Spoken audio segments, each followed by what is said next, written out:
that given you were feeling all this at the time, why did you carry on so enthusiastically supporting and promoting the Democrats into the election, both Biden and then Kamala Harris? I mean, would you like to apologize for getting all that wrong as well? I have apologized, and I was wrong. I absolutely was wrong. It's so hard to come out of the cult. And 5 years ago, I tried to come out of it, and guess what happened?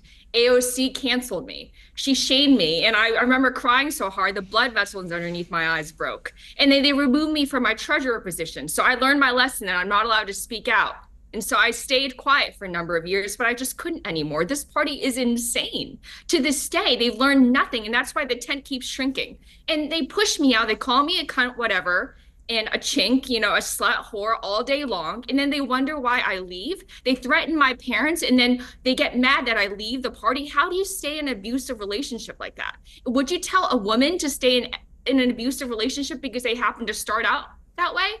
I stopped fundraising for her in September because I saw the lunacy, and I saw that she was also just a terrible candidate.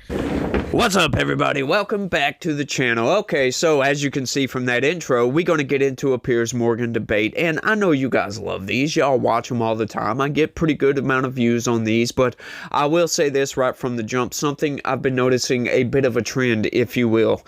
I try to respond to every single comment that I get, right? So for some reason, like even the videos from last weekend, if you will, they're still coming in. I don't understand this. So if I don't respond to your comment, that either means two things, like one of two things. Like either there's just too many to respond to, or what has been happening is like they don't show up in my feed. Like I go to my studio and I look through the comments and I notice like there'll be new ones pop up that'll say 3-4 days old, and I'm like, how come I didn't see this in the first place? So I apologize to anybody out there that might see, you know, leave a comment that requires a response and I don't respond to it. That is not necessarily my fault. I will get to it. Sometimes I don't see them. I noticed yesterday I went to respond to a comment and I went to go add a link from another video that actually responded to that comment outright. And when I went back to go paste the link to the comment to reply, it was gone. Like it just disappeared. So if your comments disappear, leave another comment letting me know. I will try to contact YouTube to see what the hell happened. But I'm not deleting comments. I don't do that, as a matter of fact. But once again, you know, if I don't respond, I will eventually. Or maybe it just didn't show up or got deleted somehow. Like, I don't delete comments, like I said. But, you know, without any further ado, let's go ahead and jump right into this thing, y'all. Is there a method to the madness? I'm looking at the markets this morning. You've got a full-blown trade war now between the United States and China, but the market's gone up on this news, which suggests to me that maybe, even on Wall Street, they're thinking, well, maybe it is time we had a gloves-off war over trade. Well, I don't know if it's going to work either. History says it's unlikely to work, and I think the real challenge for President Trump is it's not what he's trying to do. What he's trying to do is popular, right? Bring back manufacturing, bring back more, you know, Americans should make more things in America. That is not that is a unifying idea. But the way he's gone about it, I think, has both been politically damaging to himself, and then obviously it could be catastrophic to the economy. You know, it's not, to me, dissimilar to what happened to President Biden and the Afghanistan withdrawal. The idea of getting out of Afghanistan, that was universally popular, right? That had 60, 70%, yes, get out. How he got out became a test of his competency, or frankly incompetency, of his administration. And when you look at how President Trump has done this, there's a good op-ed in the New York Times today, Owen Cass, who's a defender of the larger idea of what President Trump is doing, but simply seems to be sort of at his wit's end at sort of how he's trying to do it. You know, politically, he should have done his tax cut first and sort of essentially gradually increased and gradually talked about how he was going to do his tariffs. You do a little bit at a time, 3 months at a time, see who comes to the table. You give business a chance to absorb the new rules, and there is sort of, you can create some certainty in the business community. The way he's done it, I think he's jeopardized his political support in Congress, even among his fellow Republicans, and he's jeopardized the competency that I think many business leaders assumed he had with the economy. They looked at Trump 1 and thought, hey, that wasn't so bad. Now, I would look at it and say, well, he's got an entirely different slate of advisors surrounding him this time than he had in 1.0. You know, Mike Pence, Reince Priebus, those guys were free marketers. They were free traders. There were a lot of free traders in his administration in Trump 1.0. Those folks don't exist in Trump 2.0. So I do think he's put himself and has put his party in massive political jeopardy by how he's gone about it. It's not the idea. It's how he's executed it. I will respond to that by saying that's quite fair of Chuck Todd, to be honest with you, because yes, this is politically dangerous. He is losing a lot of political capital, but you know, Trump doesn't view political capital in the traditional sense, if you will. What Trump is doing is looking at the long term. He honestly, from what I can tell, from everything I can see, he doesn't give a damn about political capital right now, because what he is doing, right, and I appreciate the fact that Chuck Todd comes in and, you know, tries to give some sort of solution, but, you know, the solution that he gives is from the last Trump term. You know, do a little bit here and a little bit there. Well, I'm sorry, that's just not how it works. You know, I could use the old adage of you don't take off a Band-Aid really, really slowly, especially when it's on a part where you have a lot of hairs, right? You rip that sucker off all at once, and that's what Donald Trump is doing here. Now, I love these people that come in and they kind of misunderstand my position on this, and I kind of explained this a little bit yesterday in one of my videos, but I'm going to go ahead and explain it again because, you know, some people just watch my Piers Morgan debate videos.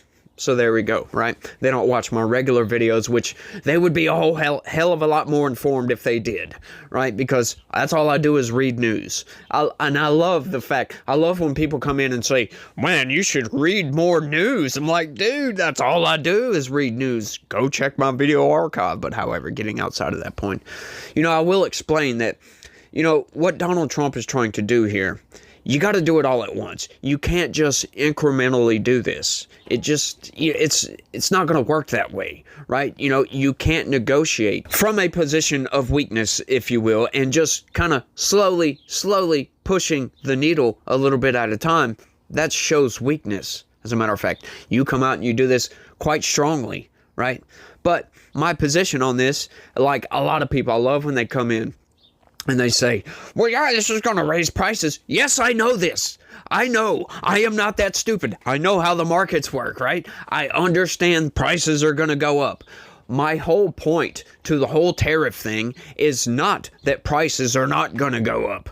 What I am saying when I tell you all of these things is that, yes, and we have proven this time and time again, that some of these companies will absorb some of the tariffs. My main point that I push out is the narrative that the corporate press pushes is tax. It's a tax on you, and that's it. That is not necessarily true, and this is what I'm always saying. This is what I'm always going on about, right? That's not necessarily true. And once again, I've put out video after video showing, look, like with my Ferrari video, they come out and they say, you know, there's a price increase of 10%, you know, due to the tariffs, right? So what does that tell you?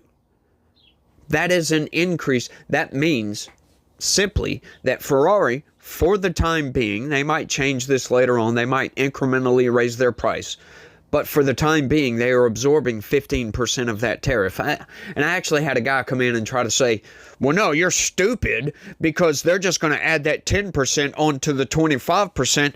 Now you're paying 35% for a Ferrari. It's like, no, my guy, that's not how duties and levies like this work. Yeah, these shipping companies have to pay that when they come into port to offload whatever products they do, right? So that's where it's paid out. So the companies have to pay for this first. It is up to them whether they pass that along to you, which they probably will. Once again, the prices are going to go up. But the blanket tariffs, like I always tell people, and it's like they ignore this for some reason because they keep saying, well, we don't know what Trump is trying to do. Yeah, you got two sets of tariffs going on right here. You've got the blanket tariffs to the rest of the world, which are working because All these countries are calling the White House, talking about we want to negotiate actual free trade. That's something he dips into, free trade, right? Oh, we got all these people, they love free trade, but we haven't had free trade. We've been getting extracted from for decades now. And China is the worst offender, as a matter of fact. So, what Donald Trump says is, no more. We're not going to do this anymore. You guys all want free trade? We better have free trade. That's what Donald Trump is doing with the blanket tariffs. Now, the auto tariffs, the steel aluminum tariffs, the China tariffs, yeah, that is meant to actually make the government a little bit of money, raise prices for certain goods to punish China, as a matter of fact.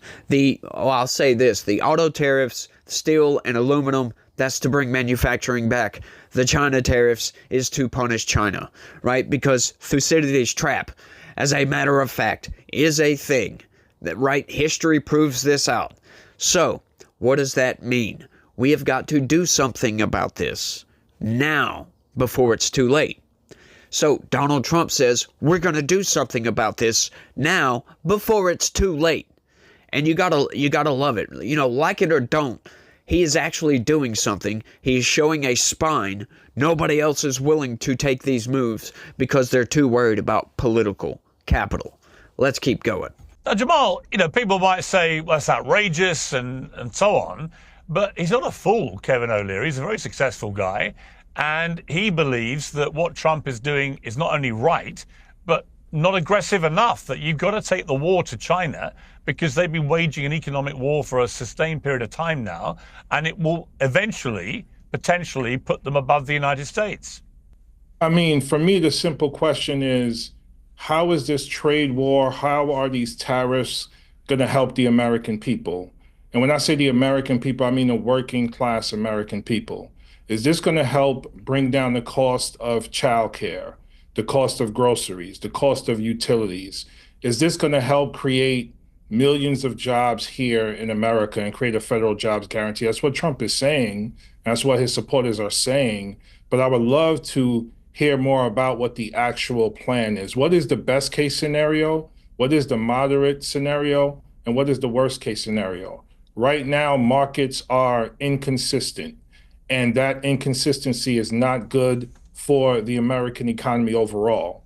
But quite honestly, where I am in Yonkers, New York, where I represented the Bronx, places like Mount Vernon, working class, historically redline communities, whether the market is up or down, it is bad for working class people. And so Mr. O'Leary, Trump, people like that who already have incredible wealth and resources, they have these conversations in a way that's disconnected from the American people. You know what you do to beat China?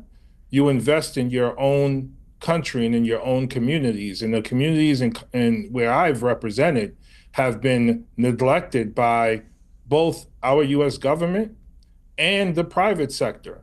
The private sector has been more focused on enriching itself than it has the American people. And my worry is this going to lead to the further concentration of power and wealth for the 0.1% wherever it lands, while the majority of the American people continue to struggle?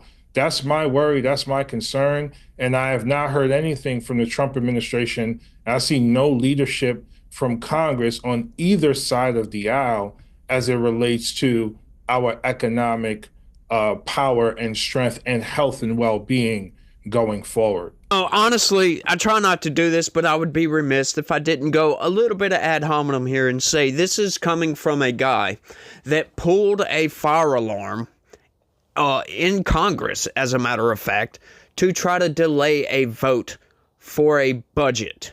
So, sorry, can't really take you seriously on this, but he brings up a few good points, right? What Donald Trump is trying to do, right? China, all these countries have been extracting wealth from the United States.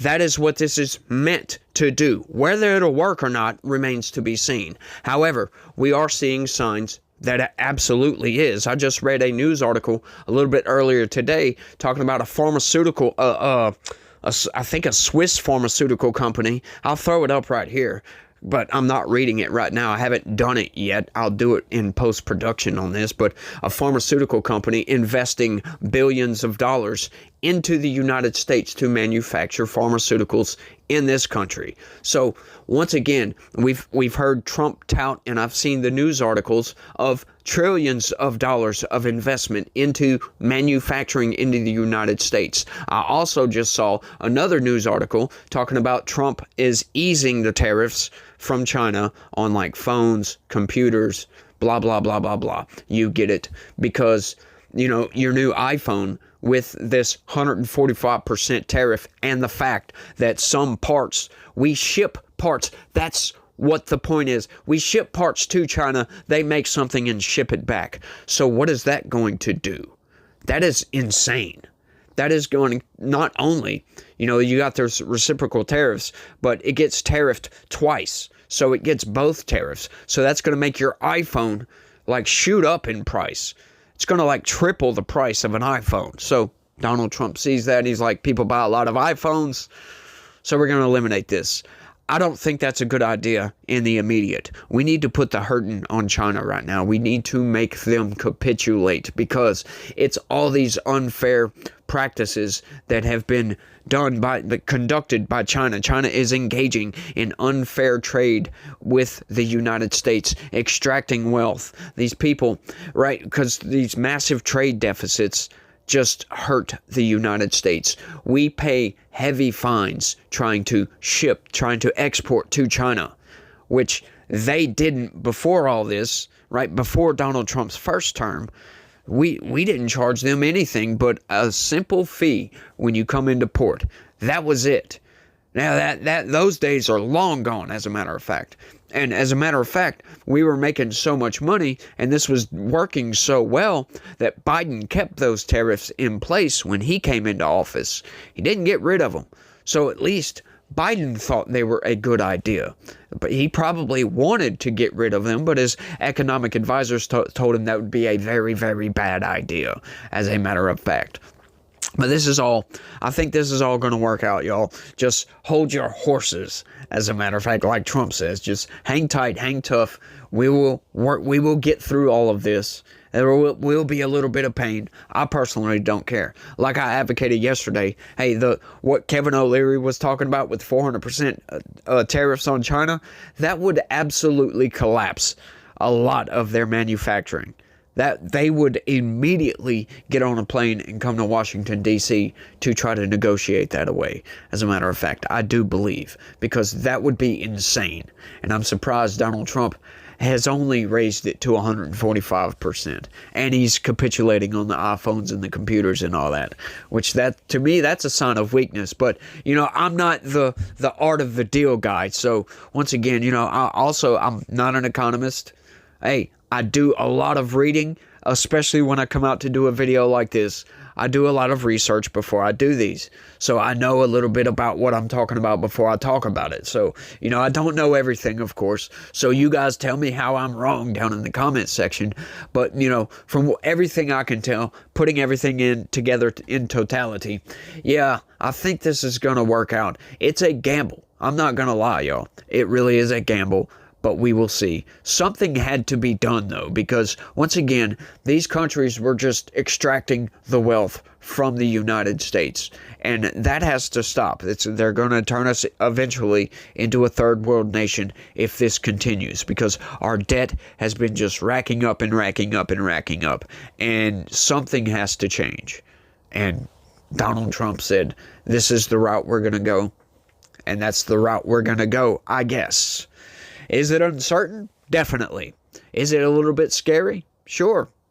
Definitely is. But once again, anything worth doing is always hard, right? You never get any sort of gratification from doing something that's easy, right? You put a video game on easy, sure, you can run through it and beat it right quick, but you're like, yeah, that was easy. It's not hard. It's not worth doing, right? That's what I always tell my son. You know, when he says it's too hard, well, anything worth doing is going to be hard to do. It is that journey of working and struggling and trying to get it, trying harder and harder and harder, and eventually you overcome whatever obstacle was right in front of you, and you get so much satisfaction from that. And you feel great. It's like this euphoria, right? So once we come out on the other side of this and everything works out for the best, because once again, y'all, like I said, all the signs are pointing in the right directions at this point, I think we'll be a lot better off. But let's keep going, because we're about to talk about something totally different. Let's check it. What does the jump in there? Can I hang on, Lindy? Yeah, can I jump in on this? Because there's been I think one of the fundamental misunderstandings of sort of where the two parties are here a little bit. I think the problem in the Democratic Party is they've had 3 straight Democratic nominees that were selected for the party, for the voters. The voters didn't really have a full say, whether it was Hillary Clinton and Barack Obama's decision to sort of endorse her and chase a whole bunch of people out of the race in 2016. Joe Biden was sort of anointed with COVID and Clyburn in South Carolina, and of course Kamala Harris was anointed to the nomination. Now, look at Donald Trump. The party elites tried everything they could to stop Donald Trump in 2015 and 2016, but the voters prevailed. Many of the party elites were a little bit nervous about Trump again, but the voters prevailed. I do think one of the reasons why the Republicans look healthier right now is that they had a big fight. It was very public. Donald Trump's side won, and he's got sort of real essentially real leadership of his party. The Democratic Party hasn't had a fight since 2008, right? Hillary Clinton and Barack Obama had a fight, very public fight, and it made the party healthier. I think the Democrats' biggest problem right now is they're trying too hard to be unified. They're trying too hard to be strategic. All these things, right? Rather than have it out a little bit. Should the party go further to the left? Should the party be a little more centrist like the Bill Clinton era? You know how Bill Clinton ended up president for 2 terms? He got in a fight with the Jesse Jackson wing of the party in 1990 and 91, and it elevated him. It didn't diminish the party. So I do think the Democrats in particular here, they got to have a public fight. They got to be willing to criticize each other. It's actually healthy. When you look at what Trump did to the Republican Party, it's uncomfortable. I got a lot of Republican friends who hate the outcome, but it was fought. Everybody had their say. I honestly never thought I would say this, but Chuck Todd for the win, y'all. At least some people in their party are recognizing what is going on within the Democratic Party. And like from that intro clip, she says, it's so hard to leave the cult. Like, that's somebody that was in the cult, coming out of the cult, that knows it's a cult, right? A lot of people, a lot of these lefties, they look at, MAGA people as being in a cult. And look, I'm not going to deny that. There are a lot of MAGA cultists that just go along with every single thing that Donald Trump does.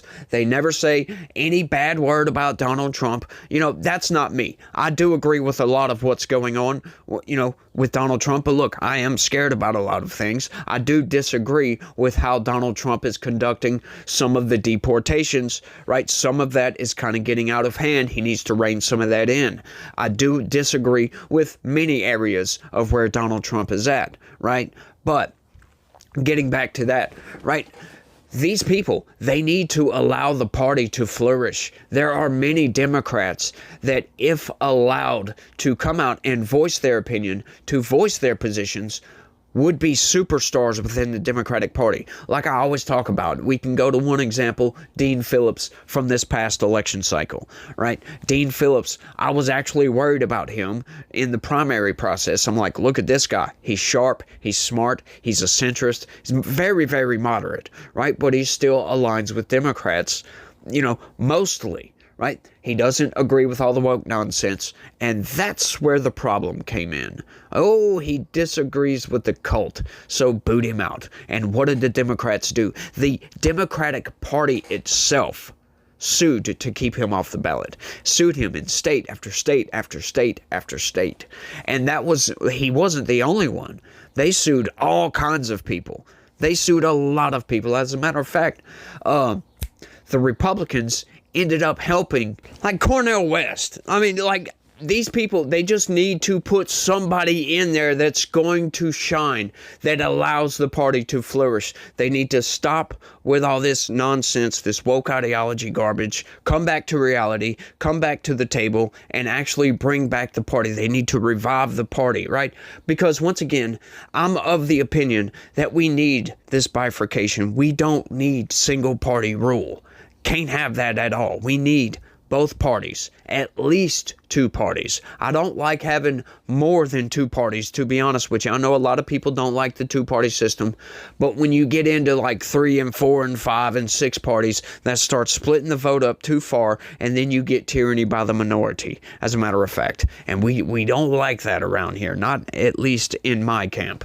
Don't like that too much. I like the two-party system. I think it works. I think, it forces people to come under one single umbrella, kind of like you saw with Donald Trump. It forces people to come together, work out these ideas, say, we agree mostly, so we're going to go with this camp over here, right? We don't always agree. That is a good thing. That brings people together. That brings community together. We cannot have this society where we can't work out our ideas. We need to work these things out because, once again, I'm of the opinion that, we need progressives and conservatives, because without progressives, we don't know where to go. We'll stagnate.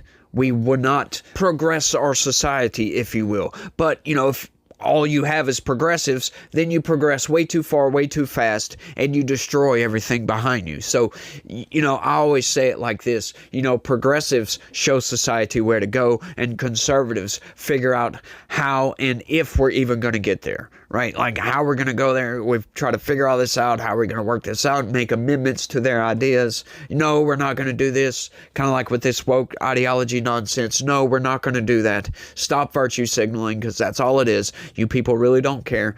A lot of those people are racist. As a matter of fact, they can't stand white people. Yeah, we can't be having racists. I thought we were on track to get rid of racism in this country, but I'm getting off topic. Let's keep going because this conversation continues. Yeah. I agree Chuck, with that. Look, you've been one of the leading light. Hang on, Jamal. Hang on, everyone. Chuck, I just want to talk to you about the mainstream media, as Trump puts it, the legacy media in the 4 years of the Biden presidency. Specifically because, look, I'm a Brit, right, and I was living a lot of the time in the UK, but I was firing off very angry, I read them the other day, angry columns about the cognitive state of Joe Biden and his physical and cognitive ability to be president of the United States, and just wondering why on earth this was being allowed to continue. But why was the mainstream media so reluctant, it seemed to me, to go much, much harder on what everyone was seeing with their own eyes? Well, look, I sit here and I'll defend a little bit of this in that I would argue the reason people were able to come to their own conclusion on Joe Biden is because of the media coverage. Look, we were subtle. He's using the back staircase. He's not using the front staircase. Hey, he's not doing any interviews. So there was this reluctance to draw the conclusion to say, is he not doing this? And that I agree with. That was held back a lot. I would argue it was also held back a lot back in the late 80s when it was clear Ronald Reagan wasn't necessarily running everything in the White House. Whether you want to call it decorum, whatever you want to call it, look, there were plenty of members of the media. I remember David Ignatius in the Washington Post, plenty of individual people questioning whether he should run. I certainly questioned whether he should run. You didn't understand, there were some of that. But I understand the argument about the collective on that front. The only thing I can chalk it up to is this, whatever you want to call it, this fear that some members of the media had sometimes that they would be perceived as helping Trump if they somehow diminished Biden, right? That it was some sort of zero-sum game. And I think this has been the fundamental mistake that many members of the traditional press have done. For instance, advocating for deplatforming Donald Trump after January 6th. Look, I think January 6th was atrocious. It was awful. All those things. But to deplatform him, we're America. Defend the First Amendment. I'm going to defend the First Amendment when Donald Trump's trying to kick members out of the press. But you got to defend his First Amendment right to also talk. And I think that was also, I would argue, a mainstream media mistake. It looks more obvious today, because what did he do? He built his own information ecosystem, and now traditional media is doing what? Showing up on YouTube, right? Traditional media doesn't have the influence it did anymore because it shoved, it got along with this deplatforming exercise, which I think fundamentally was, I didn't get it then. I was not one of those who said I wouldn't put a January 6er or a decertifier on the shows. I thought, why would you do that? I've interviewed the president of Iran. I got no problem interviewing a member of Congress who chose not to certify the election. I never understood that logic when you think about the First Amendment of our Constitution. Yeah, completely agree, Chuck. Yeah, see, he's missing the bigger picture here. Yeah, it wasn't just that. That was the cherry on top. You know, that was the straw that broke the camel's back, you know, and I hear a lot of people say, you know, you don't blame the snowflake for the avalanche, right? Right? But hang on, it is all of those snowflakes that created that avalanche. It's a lot more than just the, you know, trying to silo everybody on the right. It was constant media manipulation, you know, all the cheap fakes that the corporate press were doing, you know, all the hoaxes, the good people on both sides hoax, the bloodbath hoax. There was a lot of just base media manipulation that, we come to find out they're lying about this. They leave out facts. They lie through omission constantly. They try to drum everything up in a certain direction, right? Because we go over this all the time in my regular videos. Media manipulation. They phrase sentences to push you in a certain direction. They leave out key details that would make you think, okay, hang on just a second.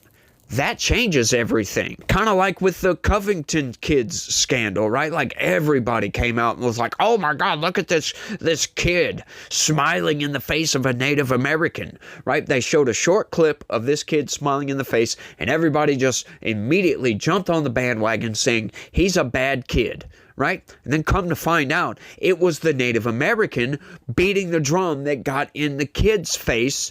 And because the guy was in his face, he just standing there, minding his own business, smiling at this man. But the media manipulated that, and they do that with everything, right? Once people start digging into this and figure all this stuff out, your credibility as journalists just goes by the wayside, right? It just slowly got chipped away over the years.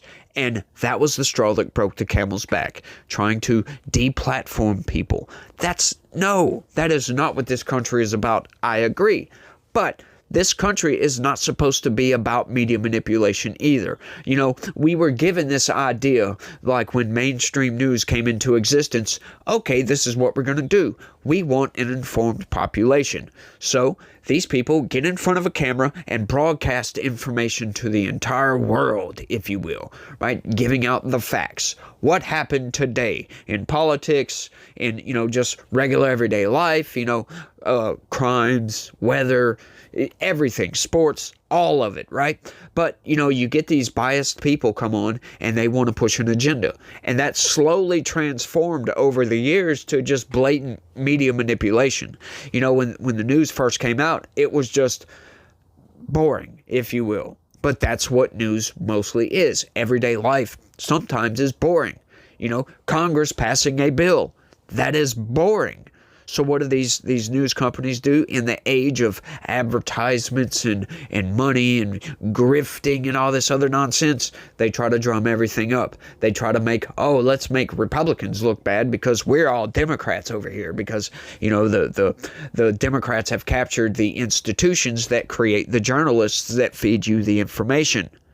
So all of these people that are presenting supposedly unbiased news are very biased people. So whether they did it intentionally or not, which at this point, it's really hard to argue that it wasn't intentional, right? Like it slowly morphed over time. That's my view of it, right?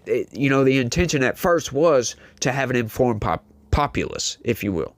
But once again, with everything that happens just over time, it slowly got to a place of bias.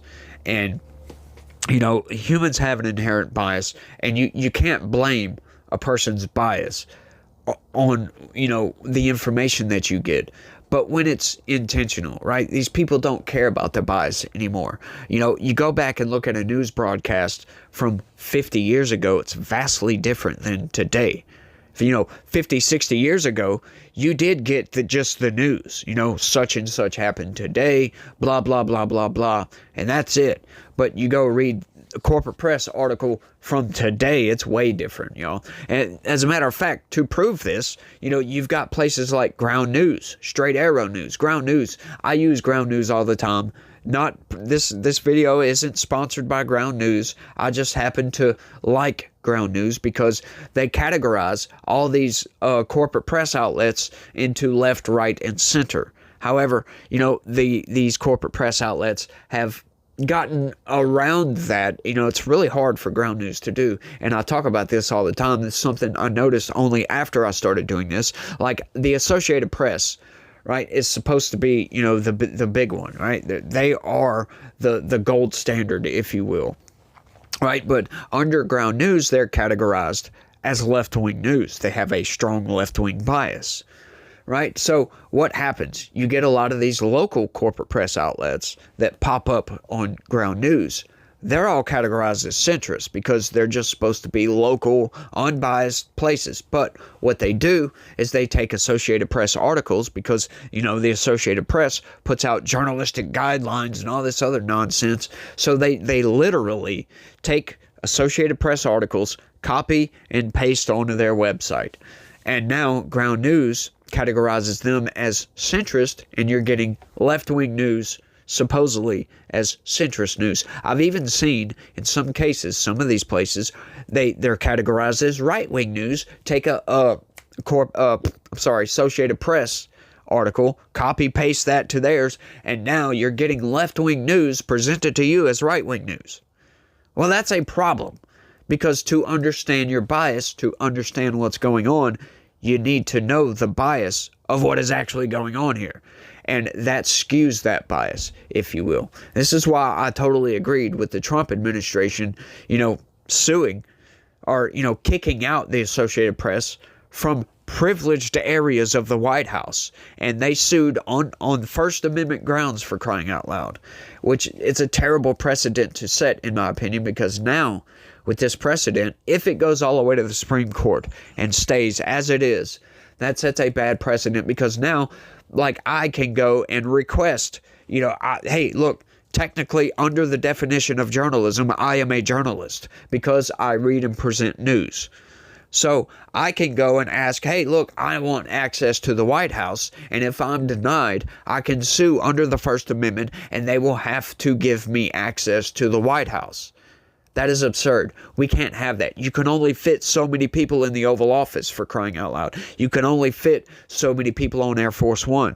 And I think it's incumbent upon the administration to say who gets to come in, right? They are bringing in a lot of new blood. Currently, this new administration, something that's never been done before. They're bringing in podcasters, people like me, to come in to these places, coming in to, you know, the press room at the White House, to sit down for the press briefing, the White House press briefing, and get that information firsthand. To me, I think that is the epitome of the First Amendment. That is what the First Amendment is supposed to be about. That's how that should be, right? And if you want privileged access, you need to at least be deserving of that privileged access and be at least fair with your reporting. And we know the Associated Press, they don't like Trump at all. They always try to spin anything and everything Donald Trump does in a negative light. Which, look, I get it. There are First Amendment issues with that. But once again, they didn't stop the Associated Press from coming into the White House press briefing room. They didn't stop that at all. They're not stopping them from doing their journalistic duties, if you will. They just kicked them out of the privileged access areas. Look, I'm totally cool with it.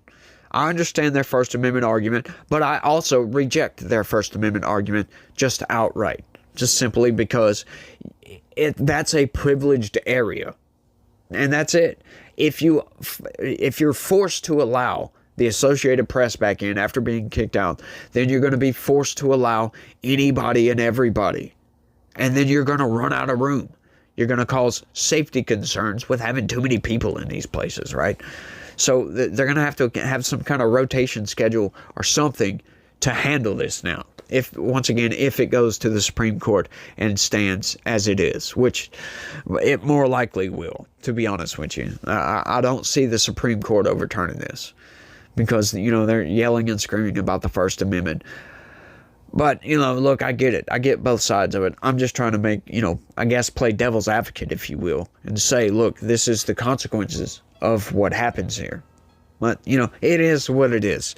But I think I've rambled on for long enough on this one. I want y'all to let me know what y'all think about all this down in the comment section. I know some of you will. Some of you won't. But, hey, it is what it is. I encourage people to, hey, if anything, criticize, how could I be better? In other words, give me some honest criticism. Maybe you totally agree with what I say, but you think I could present it in a better fashion. Hey, I'm all down with that.